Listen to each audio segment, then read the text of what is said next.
তুমি এখানে বেহুশ হয়ে পড়েছিলে? উত্তরে লামিয়া বলল, আমার তো কিছু মনে নেই, শুধু শেষের কথাটা মনে আছে যে আমি নামাজের নিয়ত করছিলাম, তারপর হঠাৎ সব অন্ধকার হয়ে গেল। এখন যখন চোখ খুললাম তখন তোমাকে দেখতে পারছি যে তুমি দুশ্চিন্তায় দাঁড়িয়ে আছো।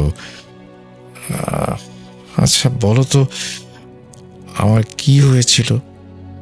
আমি লামিয়াকে বললাম, হয়তো ধকলের কারণে তুমি জ্ঞান হারিয়েছ, এতে ভয় পাওয়ার কিছু নেই।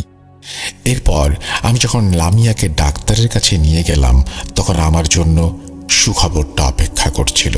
সেই সুখবর প্রতিটি ছেলের জীবনেই একটা স্বপ্ন হয়ে আসে। আমি জানতে পারলাম যে আমি বাবা হচ্ছি।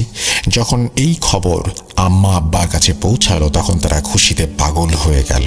আমি যখন আমার স্ত্রীকে নিয়ে গ্রামে পৌঁছালাম সেখানে ঈদ উৎসব চলছিল।